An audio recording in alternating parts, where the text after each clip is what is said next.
This conference will now be recorded.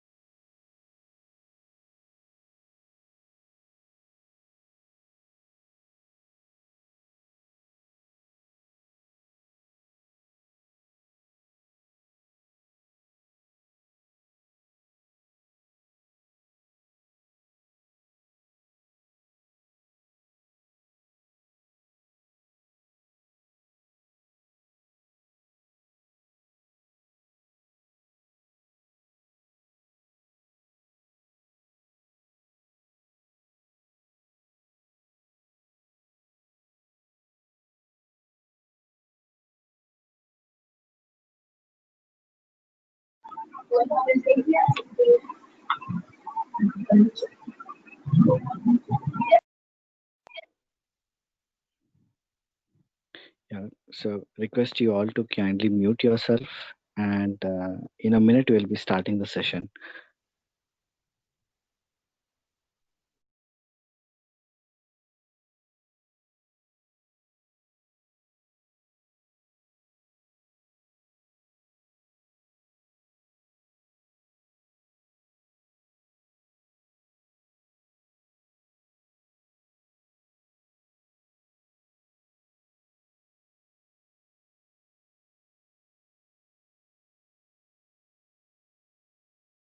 Okay, let's begin.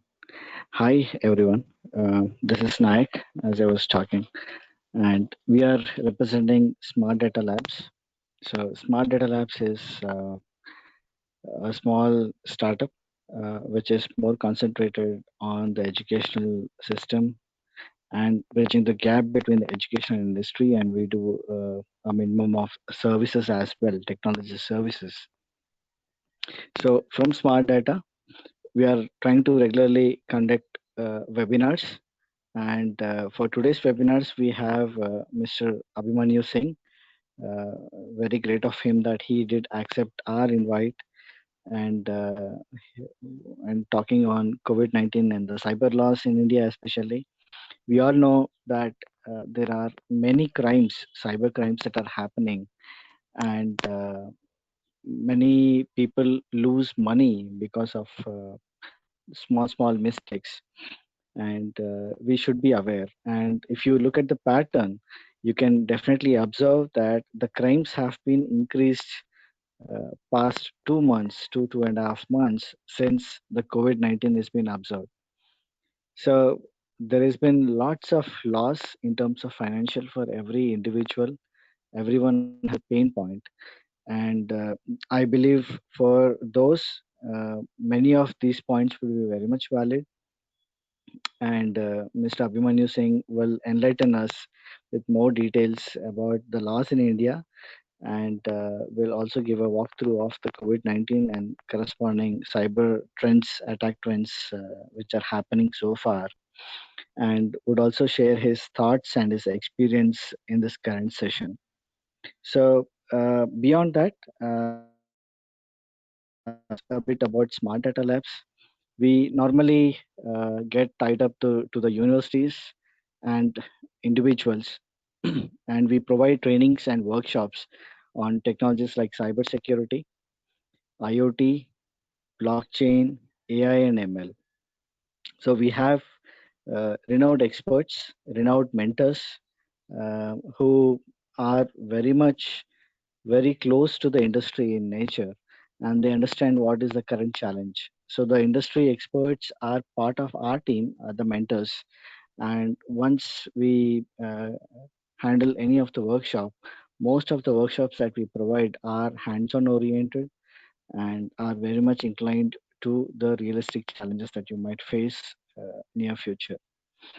And these days, you might definitely have heard that there are lots of opportunities that's being created for the cyber security guys, and so the crimes are happening. That's the other side. So we encourage people to uh, catch the current trend and make a career for yourself.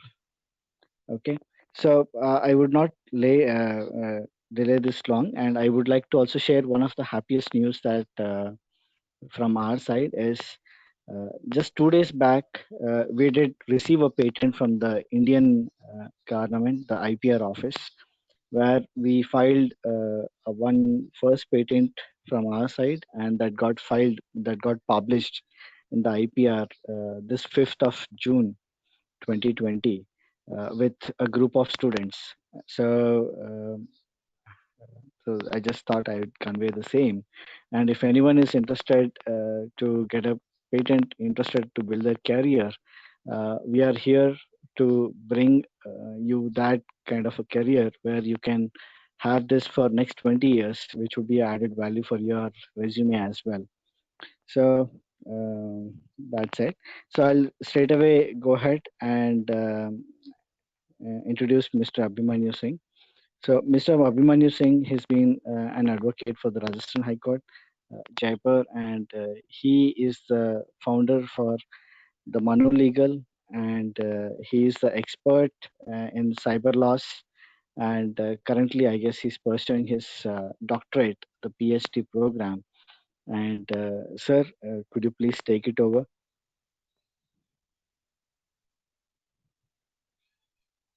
Thank you, Meg, for such a good introduction. Thanks a lot, sir. Please. Hello and good afternoon to every participant. My name is Abhimanyu Singh. I'm a practicing advocate in Rajasthan High Court, Jaipur, as Mr. Naik has already told you. So today I'll be dealing with the topic of COVID-19 and cyber laws in India. This is the topic which I'm going to discuss in this 1 hour session. And for now, I would like to give all of you a brief introduction about this topic. That this is it. Okay. So now from here. So as I've come to receive, as I've received many of the problems regarding the cyber laws and cyber attacks and cyber crimes in India, I have noticed that many of the persons who are complaining about the cyber crime or cyber issues, they are not aware about what is the cyber law or what exactly cyber crimes means or what crimes are covered under the concept of cyber crimes, what is cyberspace and other things. So let me just briefly introduce about all these things. So first, the first thing is what is a cyber law? So according to me, a cyber law is just a law of the internet, which is based on the internet. The law which is based on the internet, because if we talk about cyber thing, the cyber is basically the internet programs or the computer resources which is being run from the internet. So cyber law is a law regarding information technology and computer and internet. It is a combination of all these things of information technology, computer and internet. The law which is regarding these things. The second thing is that cyber law protects the internet from malicious people.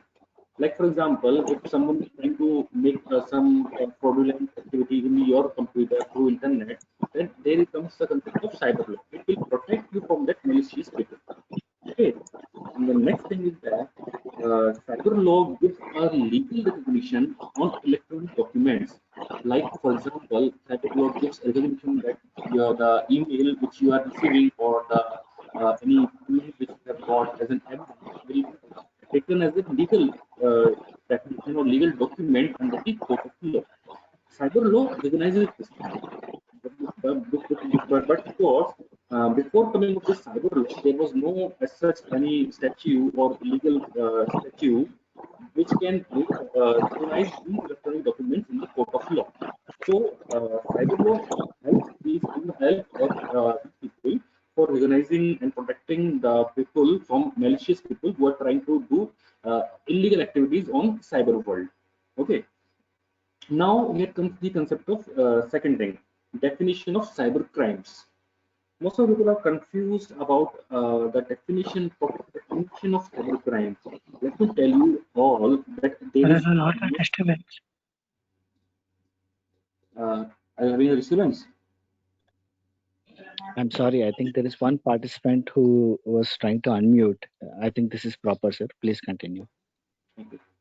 Yeah. So, So request for all the participants, kindly mute because this would be a very much valuable time where expert talks, and it would be very precious to listen from the expert rather than creating some disturbance from our end. So kindly mute yourself so that the whole session goes in a smoother way. Thank you. Sir. Sorry, sir. Please. thank you. So, the let me tell you all that there is no such definition of cyber crimes in any of the statutes in India. Yes, the term cybercrime is nowhere defined. So we have made, or the legal dignitaries have made, or legal scholars have defined the term cybercrime as a crime which consists of computer-related information, or which consists of computer only. That's it. So a cybercrime is any type of crime in which a computer is used in a which is used, which is termed as a cybercrime. Now, in fact, it cannot be to offense of or a crime has been dealt with elaborately listing and punishments for each under the Indian Penal Code. To put in simple terms, any offense or crime in which a computer is used is a cybercrime. That's it. So, to give a basic definition of cybercrime, we can say that any offense or crime in which a computer is used is a cybercrime. And now, interestingly, even there is if there is a petty offense also, like stealing or pickpocketing, there can be brought within the broader purview of cybercrime if the basic data or aid to such an offense is a computer or an information stored in a computer used or by the fraudster. The Information Technology Act defines a computer network also, and data information, other ingredients of the cybercrime, about which we will discuss later on. But in a cybercrime, computer or the data itself is a target or the object of offense or a tool in committing some other offense, providing the necessary inputs for that offense. So all such acts of crime will come under the broad concept of cybercrime. So I guess the definition of cybercrime has been clear to all the participants. So this is the basic definition, which says that any offense or crime in which a computer is used is a cybercrime. That's it. Now we talk about the basic concept of cyber laws. Like what cyber laws contain.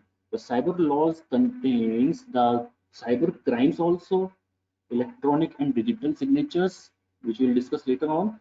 The crimes of against intellectual property, it is a civil crime or civil offense, and data protection, privacy. These all types of crimes are contained under the concept of cyber law. Cyber law is a broad concept, and under which cyber crime is defined. Okay.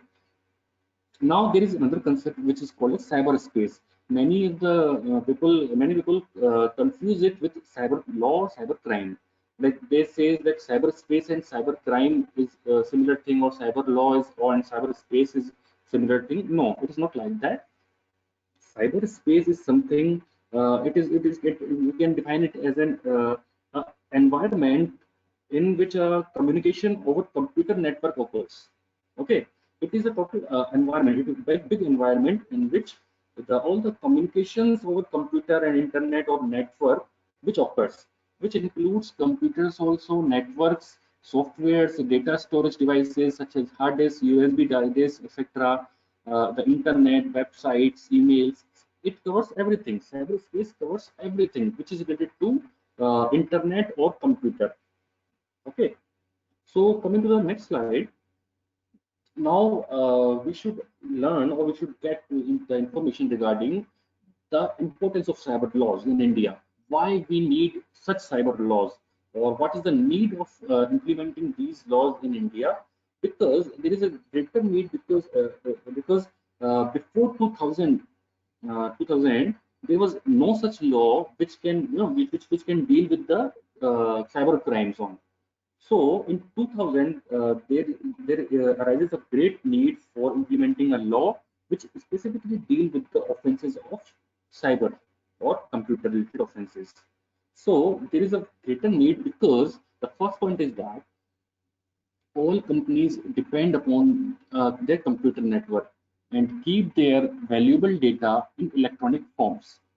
Now, as it is a digitalized world, we are moving towards digitalized economy also, digitalized GDP and everything is digitalized nowadays. So all the corporate companies are totally dependent, may it be IT company, may it be banking sector or any other company which you talk about. All the companies, all the industries, they are totally dependent upon their computer network or the computer system, and they keep all their important files or their valuable data in the electronic form in the computer. Although they take hard copy, they also store a hard copy of that particular thing. But what if they want to take a backup plan? They it's for that thing they store all the important information and valuable data in the electronic form in the computer itself. So for protecting that data, for protecting that data from being stale by any other person by hacking the computer or by physically damaging the computer, there is a greater need of cyber laws. The second point is that the government forms, including income tax returns and company law, etc., all are filed in electronic forms. So if you are filing your income tax return, IT return, or you are filing a company law form, etc., these all forms are filed electronically. There are no other sources to file these forms. So to keep check on these forms that they cannot be those personal information cannot be leaked to some other person. These cyber laws are needed very urgently. The third point is that the consumers are increasingly using credit cards for shopping. This is the main point which I'll be dealing in respect of COVID-19, because in today's era or today's time, the present time, most of the person are using their credit cards or their debit cards for shopping. So that process, by that process, they are uh, entering their personal information in the websites which store their personal data. So for protecting that personal data, cyber laws are very much needed. Because if you are, like for example, if you are paying something on Paytm, your personal card details are being saved. The Paytm asked every time that if you want to save the details of your credit card so that you can use it next time, then the Paytm automatically saves your personal details of your credit card. So there should be a law, so a law which can protect your personal data from circulating to other person. So these are the main importance of cyber laws in India. Now the next point is that most people are using email, cell phones, and SMS messages. These types of email or cell phones and other things. They are the reason for the increasing of cyber crimes, because these email and cell phones can easily be hacked and easily be easily to make fraud or any other misrepresentation by the cyber criminals. Even in non-cyber crimes cases, important evidence, etc. This is not such important thing. Now, let us go to the next slide.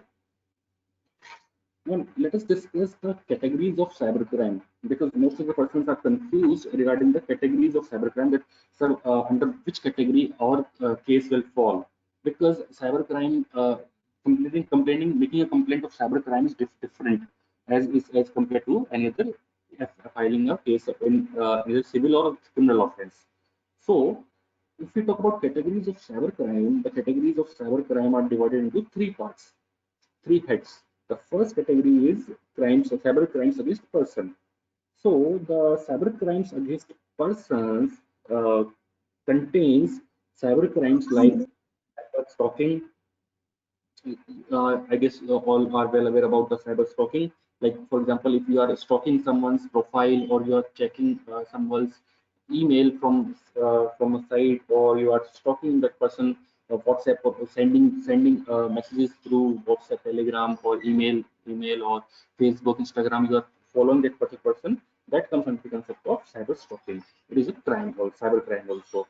Another crime is privacy. If you are violating the right to privacy of any person, then it comes under the concept of cyber crime against that particular person.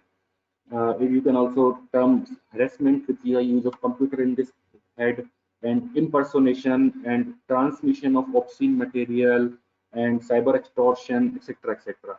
These all crimes comes under the head of cyber crimes against person, because under these crimes, the crime is committed to a particular person or particular people or an individual. So these crimes comes under the concept of crimes against person. Now comes to the second head, which is cyber crimes against property. If we talk about cyber crimes against property, it is I would like to give an example. Like in hacking, uh, you just don't hack the email or password. You just hack the device of the particular person. Like for example, if you want to hack a computer of a particular person, then you have to attend the access of the particular computer. So it is a crime against cybercrime against property also. And in second example, you can say that if you damage that particular computer, or you can if you vandalize that particular computer, then also it will come falls under the concept of cyber crimes against property. And if we talk about illegal transfer of funds from financial institutions, then also it will comes under the concept of cyber crimes against property, because financial institutions are not considered as a particular person. And if you are transferring funds from a financial institution, like from a bank or from a company, then it will comes under the concept of cyber crimes against property. The third and most important thing which I'm going to deal here is that if you are stealing secret information and data from a particular company, like for example, Mr. Naik has already said that they have filed a patent and they've got registered on 5th of June. If someone by illegal means steal that particular patent from Mr. Naik's company, then this case will comes under the concept of cyber crimes against property, because a property has been stolen. Property means the IP, the patent. Patent cannot be termed as a person. So the property has been stolen or secretly stolen by without the consent of Mr. Naik. So this type of offense comes under the concept of crimes against property. Now, coming to the next head, which is cyber crimes against the government. It is a general thing which include hacking against of the government websites and cyber terrorism and sending computer viruses to government organizations for any particular means. So it is just a general thing we will not discuss because it is not related to our concept. Okay.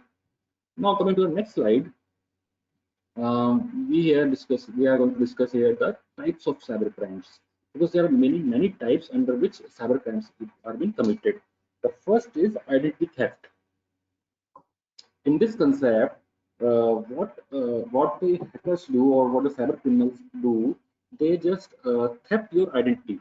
Like for example, they create a fake username or password of your account, or they create a fake profile of your account. They choose your ID or password for entering into bank account or any other information regarding your identity. They steal your identity and use it for entering into another something account. So this is the concept of identity theft.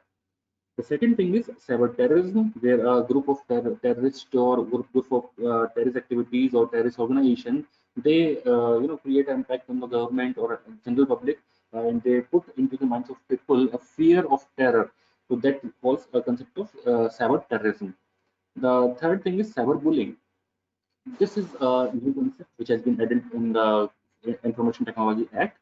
Under the concept of cyberbullying, it is like that if you are the person who is below the age of 18 years, then if you are doing nuisance to, and you are bullying some other person, and the offender is below the age of 18 years, then it is called cyberbullying. If the offender is above the age of 18 years, then it is called as cyber harassment. Okay, it will not be called as bullying. The fourth is hacking, like getting unlawful access of the another person computer or mobile. This is called as hacking. I guess all are very well aware about this hacking and hacking crime. Another is defamation. Like for example, if you are saying any uh, untruly or any remark which is not true to on any person, then it comes under the concept of defamation. You are intentionally defaming that person on internet or through internet. It has been punished under section 66 of Indian Information Technology Act, which we will be dealing later on.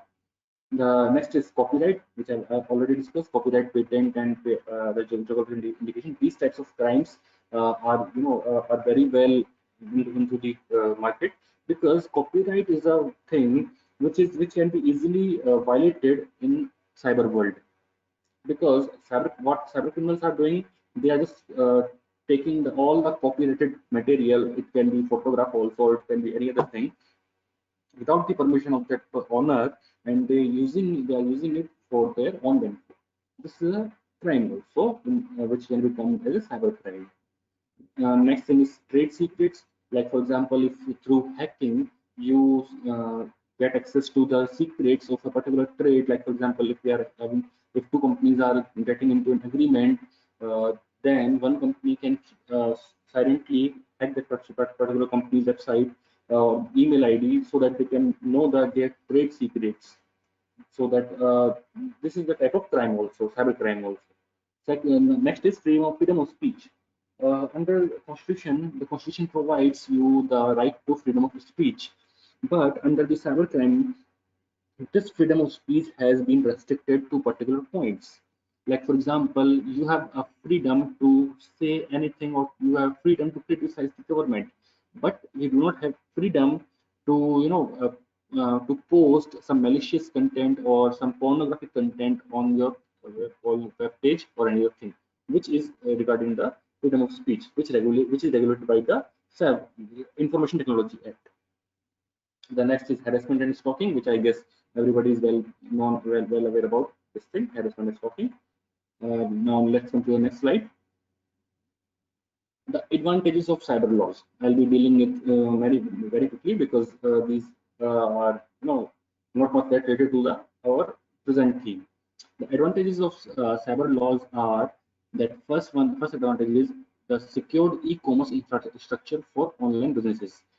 If we are providing particular cyber laws to all the businesses or to all the firms, IT firms, and all the industries, then this cyber law will provide a secure electronic commerce infrastructure for all the online businesses. The second thing, which is advantages, is digitally sign your contracts and papers. Like for example, under the Information Technology Act, you can make your own digital signature, and by using the digital signature, you don't have to go to a particular place to just sign that particular agreement. You can send your digital signature to that particular place. That will be considered as your original signature. The third thing is that the cyber law has introduced new businesses for certifying authorities. Another advantage or benefit which here is that the cyber law is proficient use of e-forms as prescribed. Another is the cyber laws provide secure websites with digital signatures. And there is meticulous monitoring on the web traffics, and electronic transactions safeguarded by the use of cyber laws. And emails are a legal form communication and are approved in the court of law.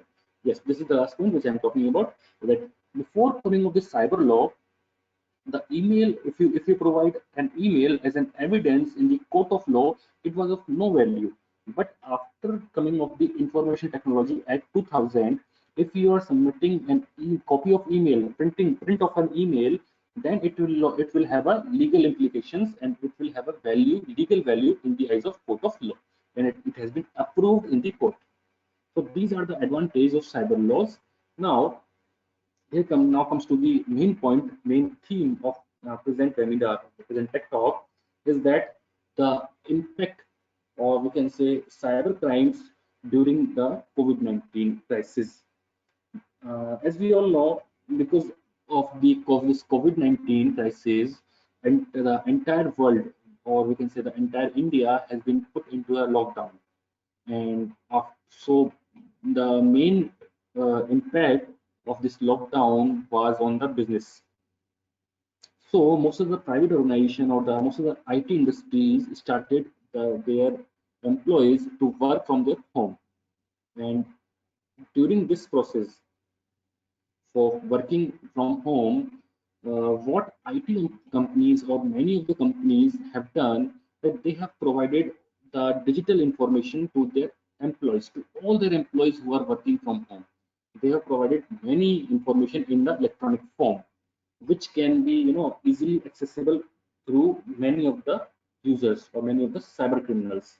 Like for example, let me give you an example. There is an employee of Infosys company.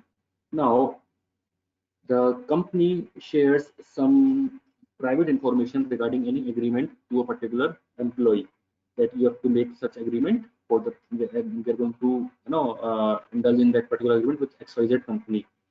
Now that particular employee has all the information stored in electronic form. Now, what if that particular information can be steal or can go to steal or can be theft can be done on that particular information very easily, because that employee's personal computer or personal laptop is not that much secure as compared to the computer system of that particular company. Like for example, the systems which are installed in Infosys are much more secure than the systems which we are working from our home. So this process gives rise to the cyber crimes during COVID-19 when we are working from home. This is my first point. Like in this COVID-19 crisis, what we have seen in the present time is the increase of cyber crimes, because most of the employees are working from their home and their laptop or their computer is easily accessible. Now I will give you the example or give you the reasons why their laptop is easily accessible in their home. I'll give you the example later on. But first, let's discuss the second point.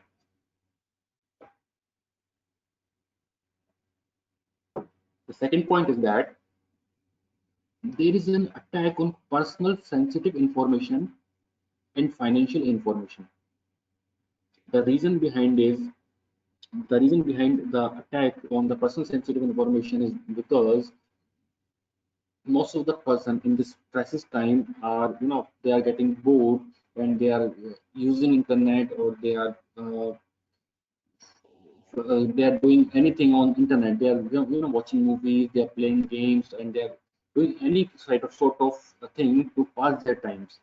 So this has given opportunity to all the cyber criminals to attack on their personal information. Now in this point I would like to give you some example on the personal information. Like I guess most of you have installed an Arogya Setu app, which has been being mandated by the central government and by Modi ji. Now you have entered all your information in that particular app, the Arogya Setu app. Now there was a news that this Arogya Setu app was hacked by some cyber criminal. Now you have mentioned all your personal sensitive information, that your travel history, your age, and your name, your email ID, phone number, your exact location. You have entered all these things in your Arogya Setu app. Now, what if this personal information got accessed by any cyber criminal? What if this app has been hacked by any other criminal? So this was the main thing which is getting famous in this present time, because in the present time we have given all our information. Like for example, in Kerala there was a app, I'm forgetting that name of that app, which is similar to Arogya Setu app, and that app you also have to put your all the information. Now that app was based on a foreign entity, and that foreign entity was collecting each and every information of the people of Kerala. Now, the High Court of Kerala intervened in that case, and it ordered the Kerala government to scrutinize the information of particular person first, and after that scrutinization, they have to give the information to that particular app. This was the order which was given by the Honorable Kerala High Court. So, under what I'm trying to say is that during this COVID-19 time, we are just giving our personal sensitive information and or financial information to any of the app. Like for example, if I have to give you example of financial information, there was a call from Prime Minister Modi ji that you have to pay through your Paytm or into the PM Care Fund. So after his declaration, some of the cyber criminals made a similar website or similar payment platform for the payment of that particular PM Care Fund. So they committed a fraud from that particular website because while paying for the PM Care Fund, many people have entered their personal financial information, like regarding their credit card details or regarding OTP and other things. So this was the types of cybercrime which occurred mainly during this COVID-19 time. The third thing which I'm talking about is social media websites. Now, all of us are getting very bored during this COVID-19 time, and we are using social media websites regularly. Okay, we are using Facebook, Instagram, LinkedIn, every website which we can access from our mobile or laptop. So while using these websites, we are clicking on unidentified ads or illicit messages which are being shown as in our side window as ad for the particular information. So while browsing social media websites, we are getting prone of the cyber criminals are getting very easy targets so that they can send you particular message to get your information or to hack your account and ask for money to in return of your email ID and password, etc. etc. This was also the type of cybercrime which is happened mainly in times of coronavirus.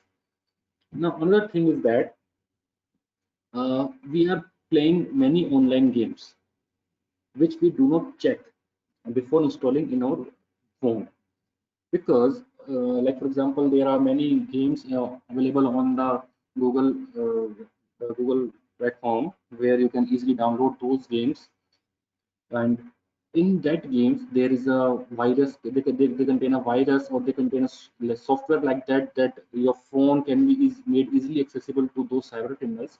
So I just want to request all of you that if you are going to install any game, online game on your mobile phone, you just have to check the originality and the content of the particular game and what are the reviews regarding the particular game and other things while installing or while downloading the particular game in your mobile, because during this time this particular type of cyber crime has occurred to many of the citizens of India. Next thing is that now as we all are living in lockdown, we are unable to make our payments offline or by physical way.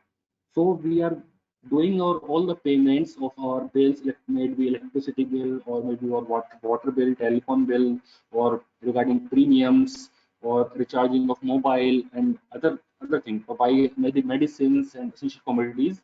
We are doing everything online, and we are giving our personal card details or personal details to each and every websites. Like for example, if you are talking about essential commodities online, many of the cyber criminals, what they have done is that they start selling masks at a very cheap rate, or they start selling gloves or the PPE kit at a very cheap rate. Now, what people get excited that yes, it is available on a very cheap rate, so I should enter all my details, all my card details, and after that, the money has been deducted from their credit card or the bank account, and nothing happened with no delivery has been made to them. So these types of cyber crimes has occurred during this cybercrime. So you have to be very sure and very protective while you are making an online payment for bills or premiums or recharges, etc.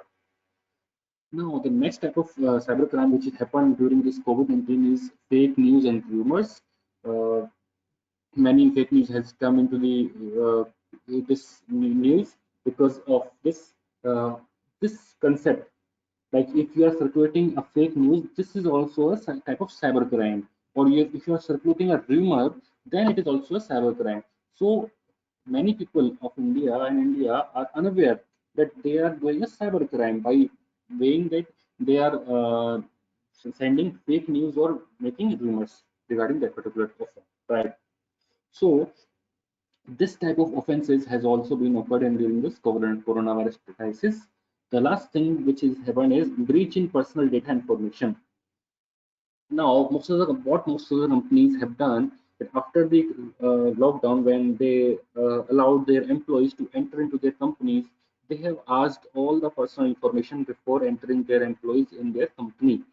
So all the personal information regarding travel history or regarding their family history or regarding the travel history of the family are being given to the corporates or the companies. Then this personal information has been breached and this has been attacked by various cyber criminals. So these are the main cyber crimes which has occurred during this coronavirus crisis to IT companies, to personal or persons also, to the government also regarding fake news and everything. So these are the cyber crimes which have been committed during this coronavirus or COVID-19 crisis by the cyber criminals. Now let's just study what are the provisions which have been implemented, which are there present there in the Information Technology Act 2000, which prohibit us or which provide us some compensation or which punishes the criminals for committing the cyber crimes. So let's just first discuss the Section 43 of Information Technology Act 2000. Section 43 talks about the penalty and compensation for damage to computer and computer system. It is a civil remedy which is being given under the Information Technology Act. Under this, what happens is that if any person without the permission of the owner or the in charge of particular computer or computer system, if he access such computer or download or copy or extract any data or introduce virus in that particular computer or damage that computer or disrupt or change the password of the particular computer or the email ID or anything, or if it destroys or delete or alter any information or steal, conceal it, everything. This section contains everything. Like for example, if he is destroying or deleting any information or is altering any information or stealing that particular information or concealing it, like he is hiding that particular information in that particular computer only, then under these circumstances that person, that offender, shall be liable to pay damages only by way of compensation. As I've already told you that this is a civil remedy which has been provided in Information Technology Act. Now, under this, if a person access or hacks or download or copy any information without the permission of the particular owner or the in charge of that particular system, then he shall be made to pay compensation by way of pay damages by way of compensation. Okay. Here the most important section, which says that section 43A, which says that corporate liability for data protection. Yes, the Information Technology Act 2000 has made a liability over the corporate or the IT industries or the all the industries which are working to protect the personal data or of their employees. So, if a particular corporate company fails to protect the data, then compensation for failure to protect that data will be provided by that company only. For example, if you are if you are entering your personal data or personal information on in Facebook page, and your data has been stolen from that Facebook page. So Facebook will give you a compensation. Like for example, if you have provided your personal information to any Infosys company. Now, if your personal data or any data has been stolen from Infosys company, then Infosys company will pay you compensation under this particular section, that is section 43A. Now, if we talk about adjudication of that particular case, or what happens with that particular case, if we talk about civil remedy, then under this adjudication, central government has appointed a person which is not below the rank of director to the government to hold the inquiries for the particular offense, for the above offense, 43 and offense under 43 and 43A. For the particular above offense, that particular government officer will hold an inquiry for damages.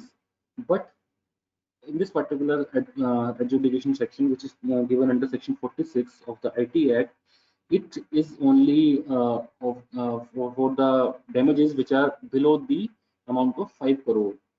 If the damage amount is above 5 crore, then the competent court will take it into account. Okay, so if we are asking for a civil remedy under this cyber crime, then you have to adjudicate under section 46 if your case is below the amount of 5 crore. If your amount is above the 5 crore, the competent court will hold the inquiry. Now, this after this adjudication, if the particular adjudicating officer, if you are not satisfied with the judgment given by the particular adjudicating officer, you can easily appeal in the appellate tribunal, which is set up under section 48 of the IT Act, which is under the Telecom Dispute Settlement and Appellate Tribunal, established under section 14 of the Telecom Regulatory Authority of India, 1997. This is the appellate authority which is established under the IT Act. If you are not satisfied with the judgment given by the appellate authority, then you can also appeal in the High Court within the 60 days of the judgment time given by the judgment given by the appellate tribunal. Now, if you don't want any civil remedy, you want to file a criminal case for that particular cyber crime. What you have to do is you have to approach the court under section 66 to 66, 65 to 66 F. These sections cover all the crimes which are covered under the concept of cyber crimes. And now we will discuss the section 65. Under section 65, it talks about tampering with the computer source document. Like if you are tampering anything with that particular computer source or computer source document, then a punishment of imprisonment of 3 years and a fine up to 2 lakh rupees is being given. You can approach the court and you can ask for the punishment of 3 years and 2 lakh rupees fine. The next section 66 talks about computer related offense. If you want to, under section 43, you were given an option of civil remedy. But if a person has accessed your data or concealed your data or hacked your computer and you want a criminal remedy, then you can approach the court under section 66 of the Information Technology Act, which provides punishment for up to 3 years and fine up to 5 lakh rupees to the particular offender. Now, section 66. I will discuss briefly the section 66 to 68A to F. Section 66A says that punishment for sending offensive messages through communication services, etc. If you are sending offensive messages to any other person, then which is causing annoyance, inconvenience, danger, obstructions, insult, injury, criminal intimidation, enmity, hatred, etc., then you can be held liable for imprisonment up to 3 years and fine. Section 66B says that if you are doing any dishonestly receiving any stolen computer or stolen document from the particular device, then also you can be held liable for punishment up to 3 years and fine up to 1 lakh rupees. Section 66C talks about punishment for identity theft, which I have talked earlier, that if you are doing a crime of identity theft, and you are fraudulently and dishonestly making use of electronic signature or password of any other person, then you can be held liable and you can be punished for imprisonment of 3 years and 1 lakh rupees penalty. 66 Section 66D talks about punishment for cheating by personation. Personation means if you are, fraudulently doing identity theft. It is similar to identity theft. You are impersonating another person. Like for example, if you are making a fake account on Facebook or Instagram, then you can be punished up to 3 years and fined up to 2 lakh rupees. The Section 66E says that punishment for violation of privacy. If you are violating the right of privacy of any person intentionally and knowingly, and you captures or publish or transmit the image of private area of any person without his or her consent, then you can be punished for 3 years imprisonment and 2 lakh rupees fine. Section 66F talks about cyber terrorism, which is punishable up to lakh imprisonment. Now,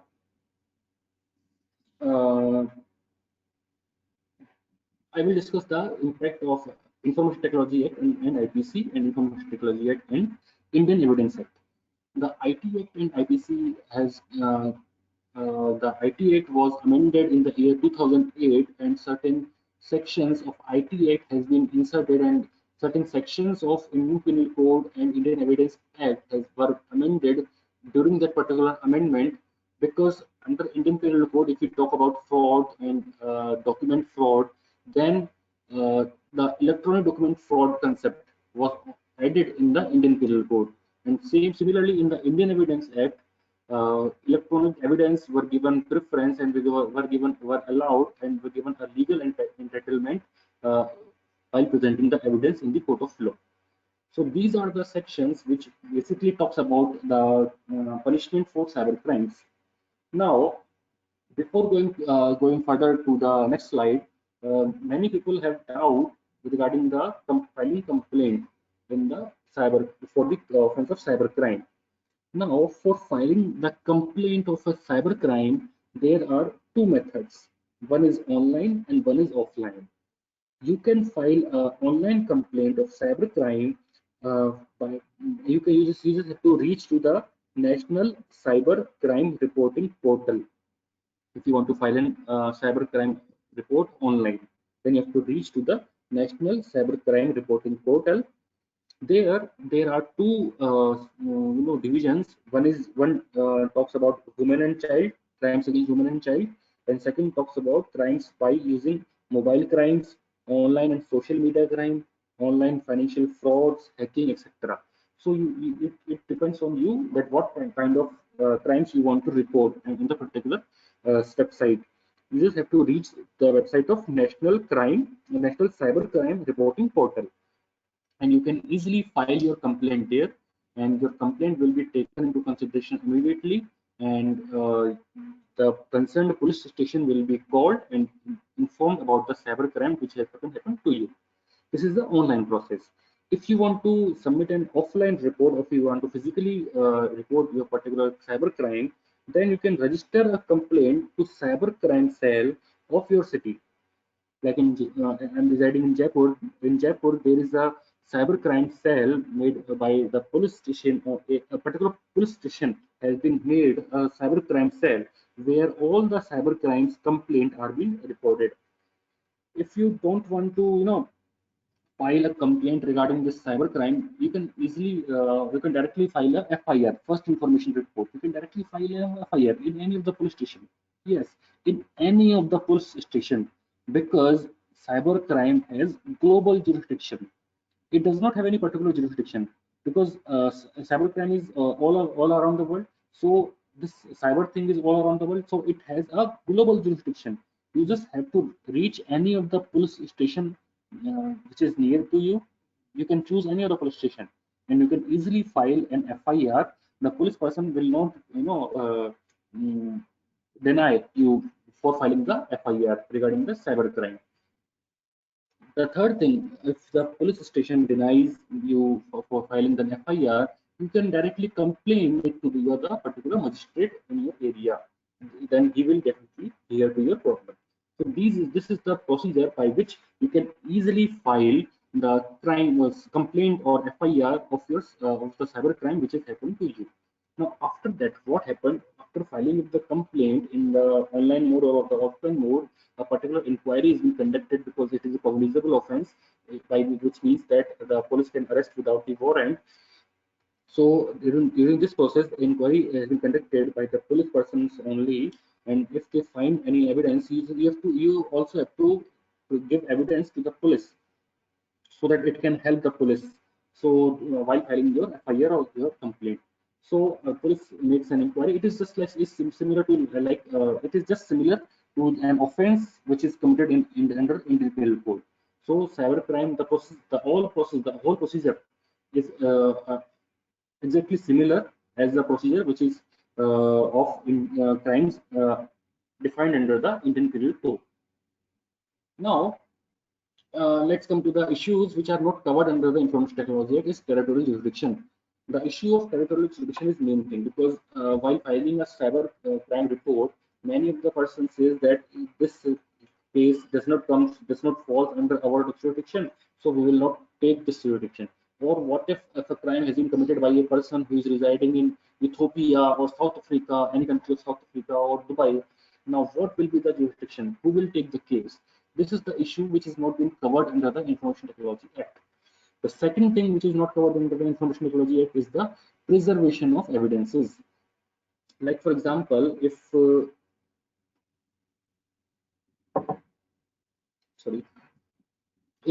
are submitting any evidence in the court of law or to the police officer and it has been deleted by mistake in the court also or by the police officer, then there is no such provisions for the preservation of the particular evidence. So these are the issues which are not covered in the Information Technology Act, which are very minor, which can be easily amended by under the Information Technology Act. Now coming to the my last slide, which is regarding how to prevent from the cyber crimes. You just have to take these small and very easy measures for preventing yourself from cyber crimes. Like first, if you're using a smartphone, then you should be aware of unsolicited text messages. If you're getting any unsolicited text message, then you don't have to click over them and you don't have to reply them. The second is you can give a rating and feedback to the I talked about online games. You can give rating and feedback to those games if you find them any wrong in that particular game. The third is phishing emails. Like phishing emails, you get many emails regarding particular job or particular offer. Then you can also be aware of that particular mails. You should not reply to those mails.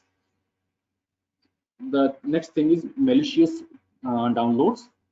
If you're using your smartphone or computer, that means you have to be aware, very aware, while downloading your file or your any app on your smartphone or on computer, because that app can contain the virus or which can be through this virus your smartphone or computer can be hacked or it can be made easily accessible by the cyber criminals. The next thing is personal information requests. Like if any website or any app request you for entering your personal information, then you should be very much aware while entering the personal information of any payment or your regarding any of your name or password or anything. You should be very well aware of them. The last thing is the unwanted calls. You don't have to answer any of the unwanted calls which you do not intend to be accepted by you. So in the end, I would like to request all the participants to just be aware regarding all these cyber crimes during this Corona crisis time, because we are using the internet and we are using our phone very much. So we have to be very much aware while using our internet system through a computer or through our smartphones. So that is all from myself. If you have any question or if you have any question, you can directly contact Smart Data Labs, or you can directly mail it to me. Or if you have any question, you can ask me from that. That's all from me. Thank you so much. I would like to thank Smart Data Labs for providing me an opportunity to speak and to give my lecture. Thank you. Thanks a lot, Abhimanyu sir. That was really very much interesting that you have given detailed insights of the trends that's been happening in terms of cybercrime and the sections that you have spoken. That gives a confidence like what is that we can definitely think that we can go ahead and take as a proof and take it over. And the third one is like the recent trends on the cyber security or the cyber crimes that is happening because of the COVID nature. There is a lot of increase. So you just gave beautiful real-time examples that really clarifies lots of things. So participants here on the webinar, if you have any questions, maybe we can have 5 minutes of questions. Please open up. So we can have one person asking the question and then following other guy. So please continue.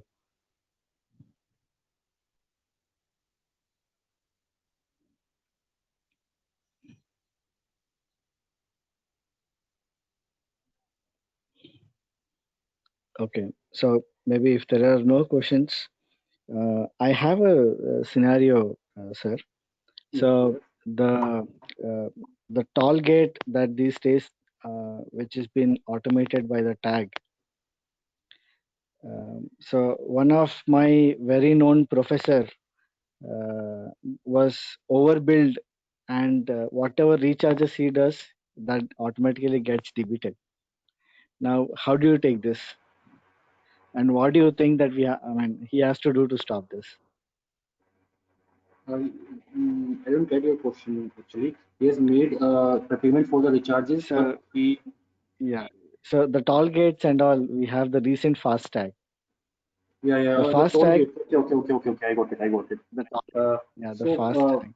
yeah. This person's So fast tag account got automatically debited, and when yeah. he talks to the guys to check it, no one responds to him. Mhm. Now there is third party persons involved like Paytm or Airtel or someone who issues the fast tag, and there is a whole system that that has the data who has used the fast tag. Now, what is the thing that the person has to do? So the person, the victim, he has a particular message, which he must have a particular message that this particular amount has been debited from your account. Okay, so Correct. he Correct. can take a screenshot of that message, and what he can do is he can just share the particular message to the he can email the particular message to the Paytm company because uh, or his account has been debited from that company. Nothing has been Correct. done from the toll side. You cannot directly claim for it from the toll person. Your account has been debited from Paytm. So you have to write a mail or you can give a legal notice to the particular company, maybe Paytm or UPI or any other app. You have to Correct. give a notice to a particular company that my account has been debited illegally, or I don't made that particular payment, or it has been debited many times, and for the refund, we have to request for the refund. And if the particular company does not refund your amount for the particular transaction, then you can easily file a complaint, or you can it is just a matter of 45 rupees or 50 rupees. That's it. But if you want to really file a complaint, you can directly reach online, which I already talked about. You can file a complaint on National Cyber Crime Reporting Portal. Under this Okay. thing, you can say that this Paytm is committing fraud by debiting amount many times from my account. So for that particular thing, the concept of fraud will come. Now under the fraud, we can sue Paytm under the civil remedy also and under criminal remedy also. It's just you have to decide that you want compensation or you want criminal remedy from that particular company. So Okay. this is the process, total process. Okay. Sure. Sure. Thanks a lot for giving a detailed input. So I would open up this for one more question from the participants if someone would like to understand any of the questions that Mr. Abhimanyu can take up, please.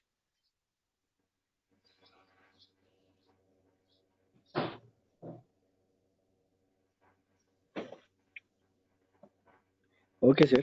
I guess most of the participants are silent. I guess they don't have any questions now.